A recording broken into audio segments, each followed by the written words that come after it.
ang sabi ng Supreme Court, it is already executory. Alright? So we have to abide by the ruling of the Supreme Court. I don't think there is anything wrong with the resolution filed by who? Nag-draft is Senator KIKO. There's no problem with it, but I will not sign it. Sen, bakit hindi niyo po pipirmahan yung resto? Because ang sabi ng Supreme Court, it is already executory. Alright? Sir, tingin niyo hindi ba encroachment yun sa Hindi. sole power ng Senate to try? Because the Supreme Court is the highest court of the land. And it forms part of the fundamental law of the land. Pero sir, open ka pa rin na pakinggan yung mga legal, yung mga arguments ng ilang mga legal... Of course. Of course. So pwede pa mag-change yung mind. Hindi na. Sir, Because I will abide by the decision of the Supreme Court. Kahit ba maganda yung kanilang dahilan. Ultimately, ang Supreme Court naman ang masusunod. Hindi naman sila. Pagka, if you abide by the ruling of the Supreme Court, technically, it's tantamount to dismissal of the case. Karamihan ng mga sentimento ng kapwa senador ko is to abide by the ruling of the Supreme Court. So kung gano'n, no more impeachment trial. No more. Kinumpot nila yung mga stand ng ilang mga former Supreme Court justices. Every senator has the right to file a resolution, whether correct or incorrect. And I don't think there is anything wrong with the resolution filed by who? Nag-draft is Senator KIKO. There's no problem with it, but I will not sign it. Do you think makakakuha ng enough support yun para ma-adapt ng Senate? I do not know. I do not... hindi ko alam yung mentalidad ng aking mga kasamahan senador. Sen, bakit hindi niyo po pipirmahan yung resto? Because ang sabi ng Supreme Court, it is already executory. Alright? So we have to abide by the ruling of the Supreme Court. Sir, tingin niyo hindi ba encroachment yun sa Hindi. sole power ng Senate to try? Because the impeachment Supreme cases? Court is the highest court of the land. And it forms part of the fundamental law of the land. So do you That think, is what I learned from the College of Law. so sir, sa August 6, do you think kasama yun sa pagdedebatihan ninyo yung resolution? I do not know. Pag na-calendar siguro. Pagka na-file siguro, and if it will be referred to the appropriate committee, then Pero dun sa focus. nakakausap nyo ng mga senador, karamihan ba? Ano yung sentiments ng mga... karamihan ng mga sentimento ng kapwa senador ko is to abide by the ruling of the Supreme Court.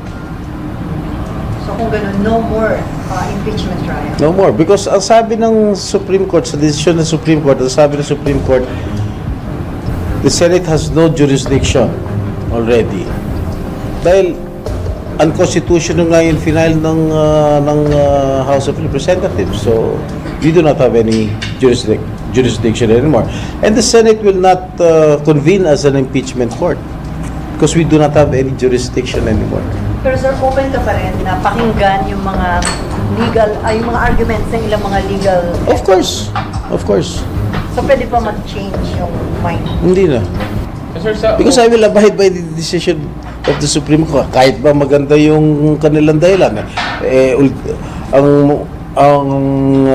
Ultimately, ang Supreme Court naman ang masusunod. Hindi naman sila.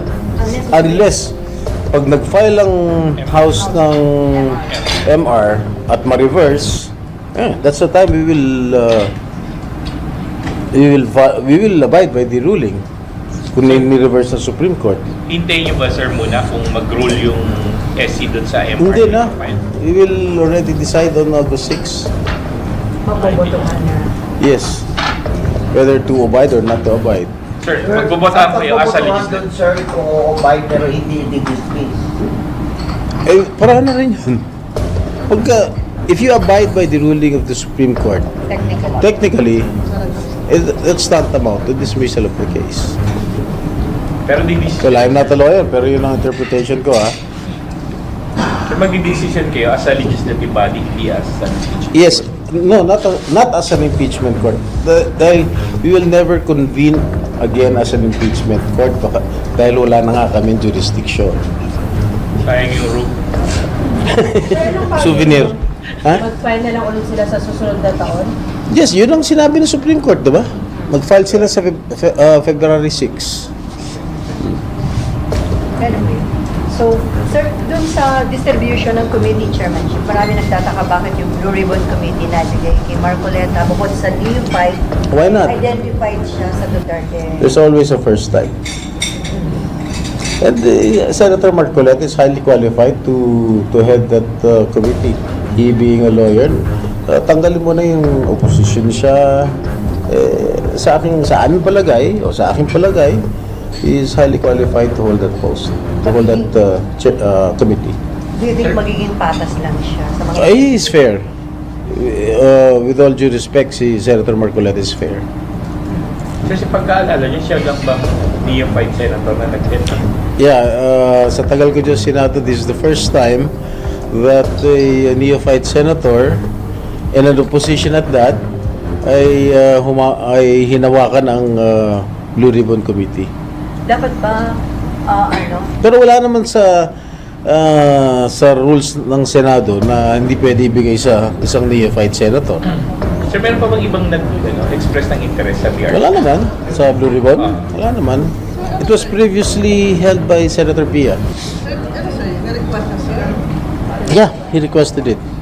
So, walang nag-explain. Wala naman.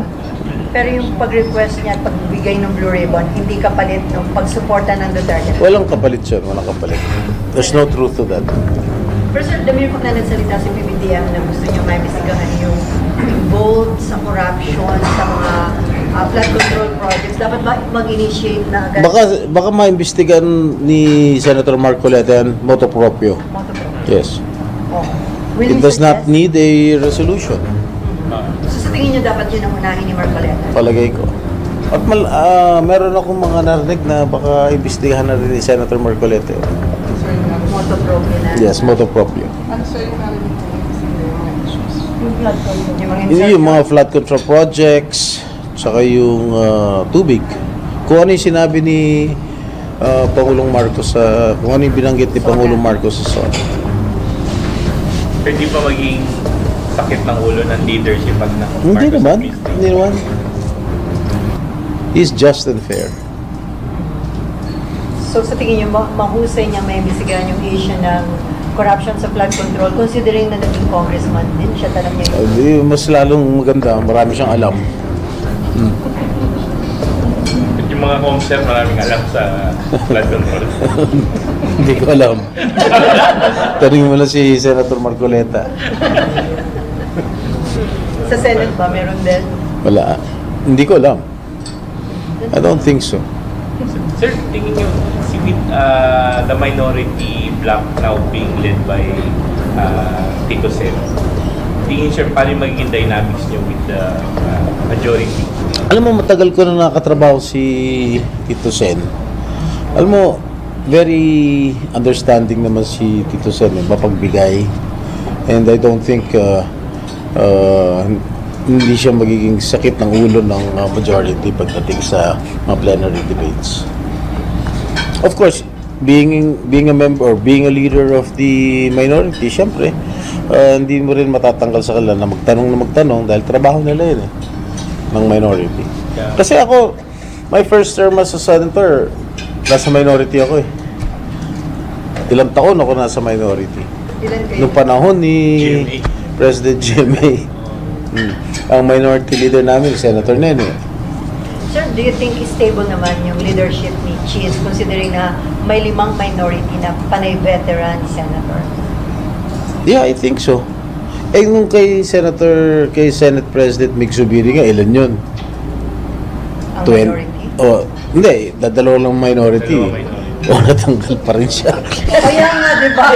Ito ba kaya? Kaya Diba? So, I'm just giving a comparison. Eh, nung araw nga, dalawa lang ang minority. 22 ang majority. Pero na,